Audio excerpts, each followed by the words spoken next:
Continuing with our contrast of that Roman Empire in its early days, and of course with the church in its early days, we'll start out with Rome by talking about the Emperor Claudius, who ruled from 41 to 54 AD. It actually makes him a little bit of a longer lasting emperor for this time period. He was somebody who was descended from both Augustus Caesar and Mark Antony, the men who had once been allies that became enemies. And we're also told that Claudius walked with a limp, that his head wobbled, that he had involuntary jerks of his face, and he had a speech impediment, meaning he rather struggled to actually lead with a strong physical presence, at least, but that can be made up in other ways. We are told, for example, that he had a love of language. He loved philosophy. He loved history and law. In fact, he wrote works of history. He wrote essays on the alphabet. He wrote a Greek comedy. He also wrote scientific papers, everything from how to predict an eclipse to how to cure select snake bites. In fact, members of the Roman noble class, like Pliny the Elder, would sometimes quote Claudius as an authority. As for Claudius, the way he became emperor is rather interesting. He became emperor after that Praetorian Guard assassinated Caligula. As for Claudius, he was 50 years old, and he was, according to some stories, hiding behind the curtains when suddenly the curtain was drawn back. He was there terrified, thinking he was going to be assassinated, but instead the Praetorian Guard said, "Hail, Emperor," and then made him that imperator or princeps. He then released Caligula's prisoners, recalled Caligula's exiles, restored property that Caligula had confiscated, and ended many of his taxes. He also executed the assassins of Caligula, the same guys who made him emperor, because he wanted to make it very clear that nobody kills an emperor. And then rather quietly, he declared that he was not a god. Like Augustus and like Tiberius, he went about repairing the old temples of the Roman gods and encouraging public worship. But we're told by various Roman authorities that nobody really was interested in worshiping the gods anymore, probably because they didn't really believe in them. We're also told about Claudius that he was a bit hands-on in his administration, and that he often was in the courts, acting as a judge himself.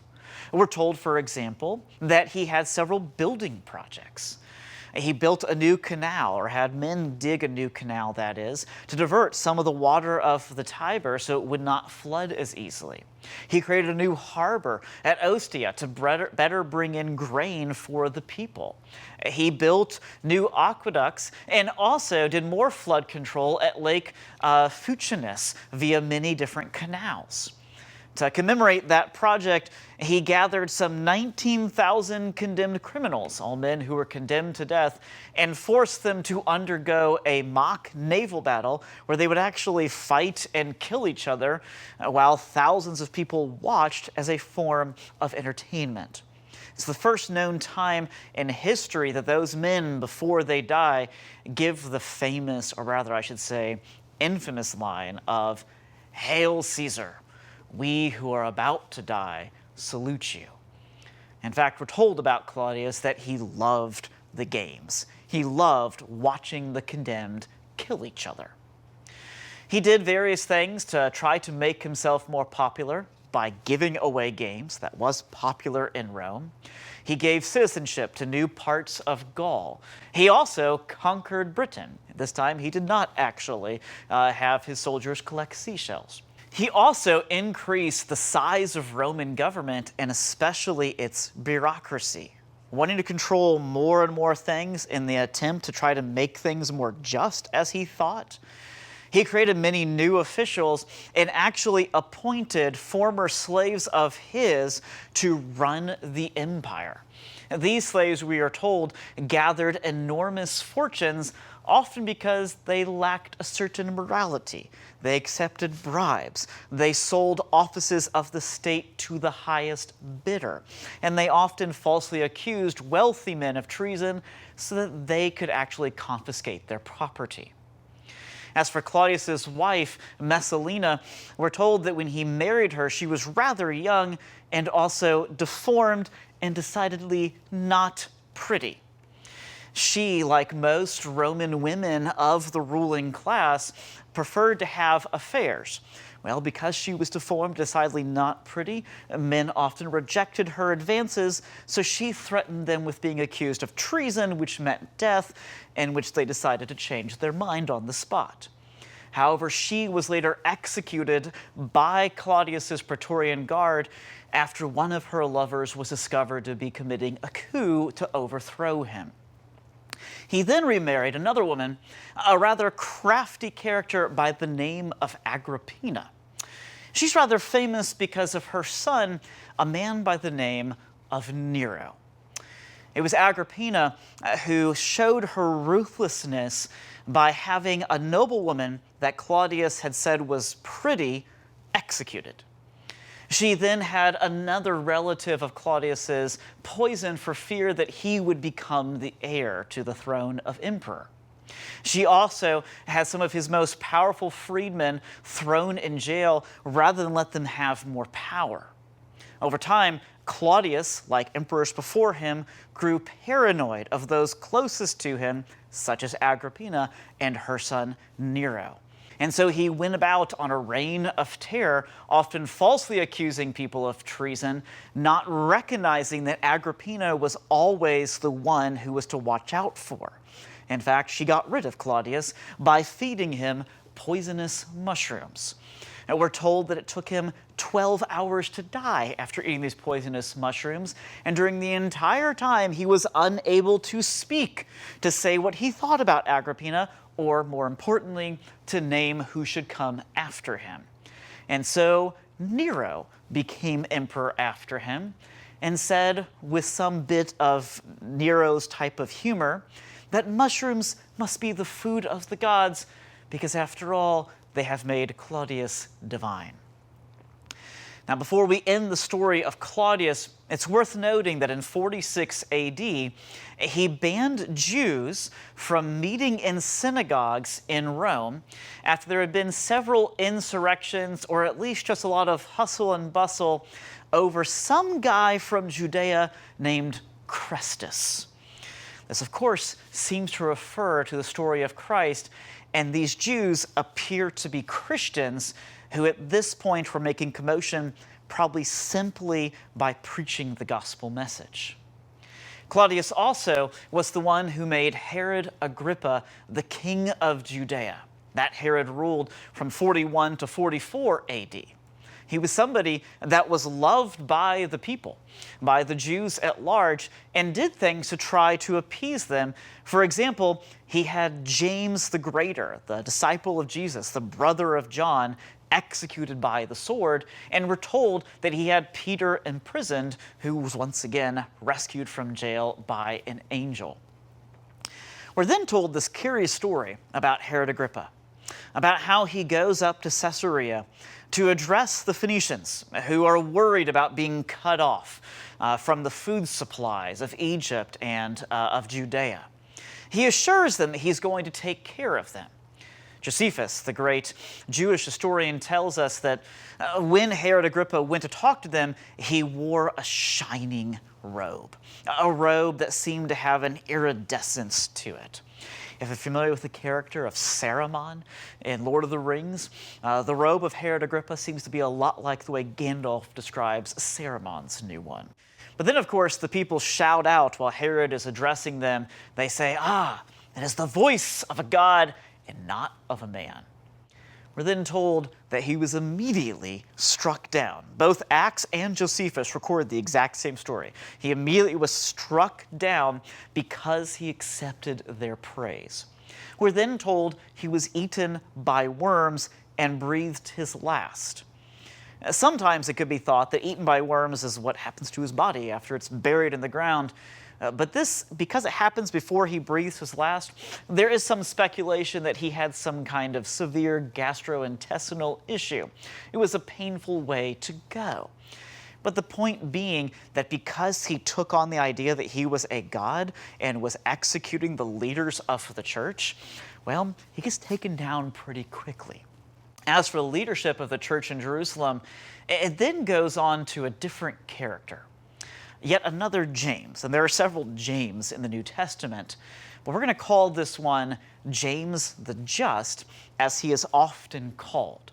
It was James the Just whom we're told was the brother of Jesus, and most likely the oldest child after Jesus. Jesus had several brothers and sisters according to the New Testament, and then of course some of the names come down to us through tradition and some of the earliest forms of Christian history. We're also told that James the Just was perhaps the first or the second leader of the church in Jerusalem. Some people put James the Greater, the one that Herod Agrippa beheaded, as the very first leader of that church. What we know, though, is that James the Just was chosen by Peter and John and seen as a respected leader for the actual church. It's very curious that in John 7, we're told that he did not believe that Jesus was actually the Messiah, but that he becomes a believer based upon seeing the risen Lord, something that Acts 1 and 1 Corinthians 9 both refer to. Paul also refers to it later in Corinthians. We're also told about James, according to various sources, that he was rather pious. He was known for frequently praying on the temple floor, kneeling down. In fact, evidently, he developed such large calluses on his knees that they sometimes simply called him Old Camel Knees.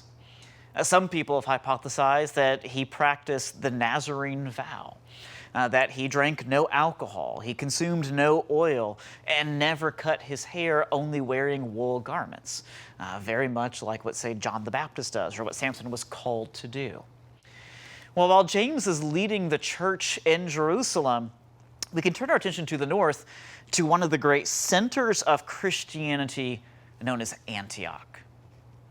Antioch had been a city founded by one of Alexander the Great's commanders all the way back in the year 300 BC. It was conquered by the Romans in 64 BC, in the heydays of guys like Julius Caesar and Pompey the Great. It was a center for the Jews, but it was also a center for Christians who were fleeing from the persecutions of Saul down in Judea. It's also, of course, the very first place we're told, according to Acts, where the people were called Christianoi, or Christ people, or as we simply say, Christians. It's there we're even given the names of leaders, with characters like Barnabas, or Simeon, who was called Niger, or Lucius of Cyrene. These are characters coming from all over the place. Both Cyrene and Niger seem to hint at Africa. We also have a character by the name of Manaen, who was a friend of one of the Herods. And then, of course, we have a character later on named Lucas, the physician, who is, of course, Luke.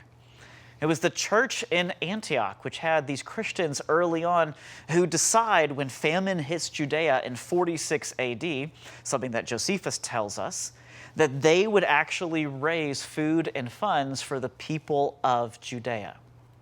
We're told yet about one more leader whom Barnabas had brought from Tarsus in the church of Antioch, and his name, of course, is Saul, whom we better know as Paul. If you read in the Talmud, you'll find that the famous rabbi, Gamaliel, the guy who basically defended the disciples by saying, if it's of man, their movement will fail. If it's of God, you can't stop it. We're told the Talmud that Gamaliel had a disciple who gave him, quote, impudence in matters of learning. Some people have hypothesized that this man was Saul, who later was called Paul. As for this character of Paul, he was a Jewish citizen of the city of Tarsus in Cilicia, the southern part of what we now call Turkey.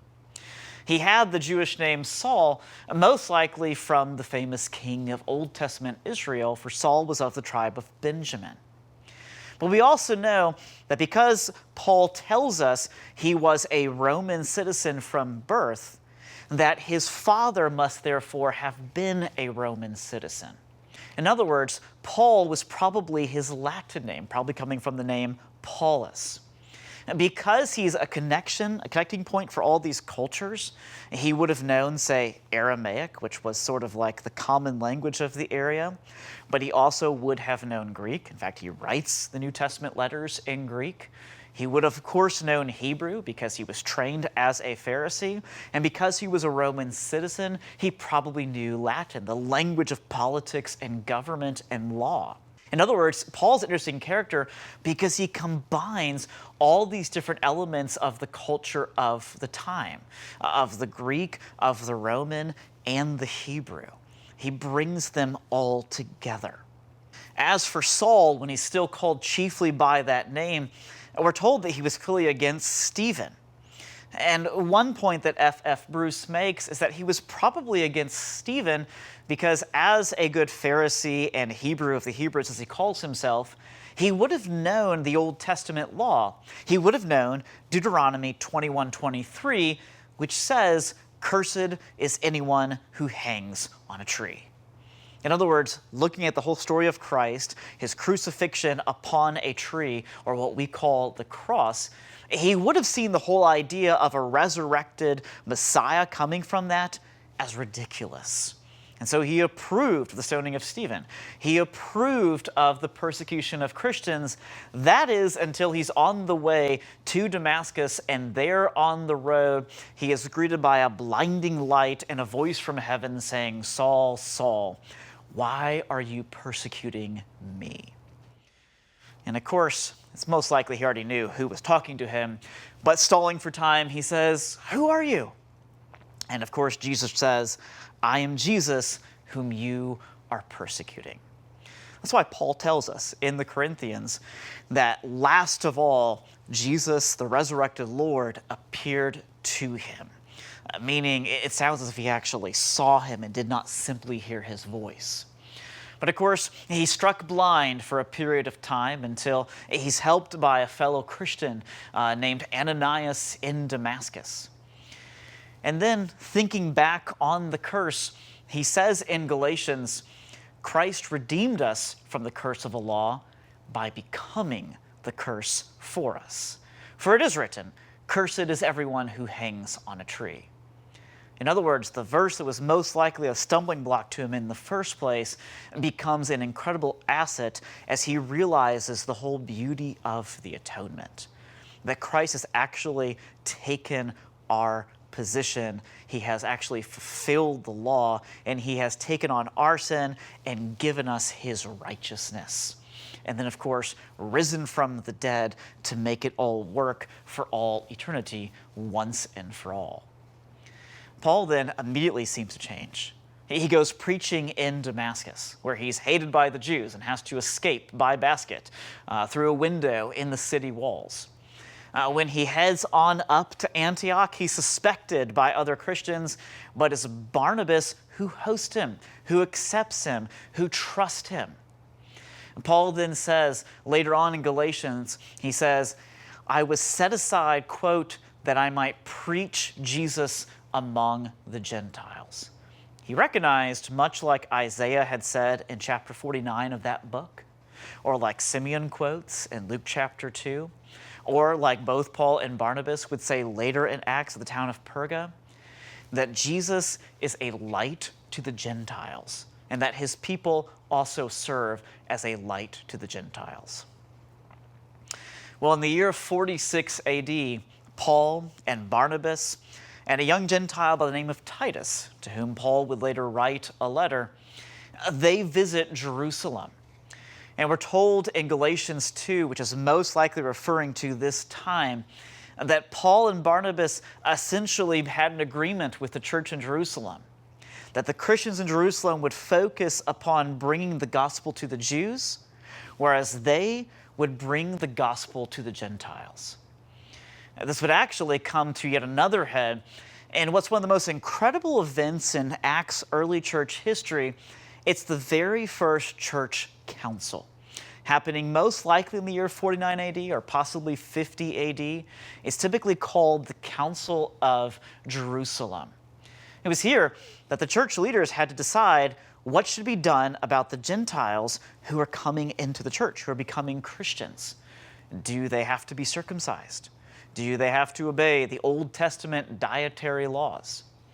It's Peter who initially had kind of worried about what the Jewish leaders would think, and at one point had given up actually eating with Gentiles, at which point Paul said he was acting like an actor. He was play acting. He was practicing, literally the Greek is hypocrisy.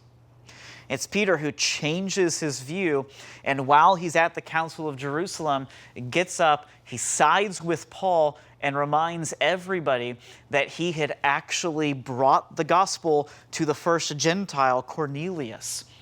Paul and Barnabas then give their testimony saying, we've already been working with Gentiles, and here is all of the accomplishment that we have actually seen. Actually, here's what the Holy Spirit is doing in the lives of these people throughout the Greek world. By this time, they'd already accomplished their very first missionary journey.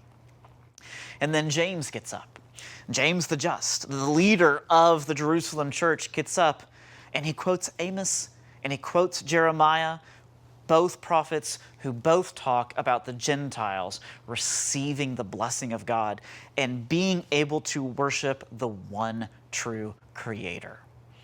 They then give certain recommendations about how to actually live life, especially to not associate with all the pagan practices, especially the sexual immorality that was connected to pagan worship.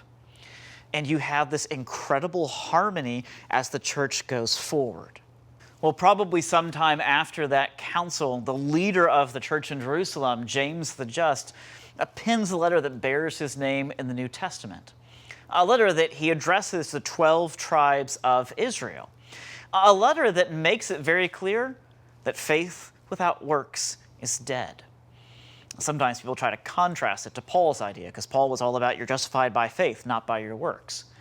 The reality is that James and Paul go together. It's James who calls the gospel, quote, the perfect law of liberty or freedom, who recognizes that out of faith and out of a love of God, we naturally perform works because we naturally want to be more like him. Because we love him, we can therefore love others, including ourselves. Josephus then reports to us that at some point, James was arrested by the high priest Ananias, the younger, we're told, and that he was stoned to death for breaking the law in the year 63 AD. Later on, writing in the year 170 AD, we have the writer Hegesippus, who actually tells us that James was brought to a public place and he was asked to renounce his faith in Jesus, or to persuade the people not to follow this guy named Jesus. Instead, he used the opportunity to preach that Jesus was truly the Christ and that he had resurrected from the dead. We're then told that he was put on the pinnacle of the temple and shoved off it, survived the fall, and then was stoned, and only survived that too, and then was clubbed to death, which is why you'll often see James in Christian art with a club, showing his actual death. According to some of the ancient writers, we're told that James was martyred right before the siege of Jerusalem and the rebellion of the Jews. It probably happened a little while before that because Josephus gives us the date of 63 AD. Whatever the case may be, even with James, the leader of the Jewish church, now gone on to heaven, we still have very clearly yet another leader, a man by the name of Simeon, we're told, the son of Cleopas and a cousin of Jesus. And in fact, we have a list of Jewish church bishops or leaders or overseers all the way until the time of Hadrian. It just shows you how cohesive and how continual the leadership of the church has been from its very beginning at Pentecost all the way up to the present day.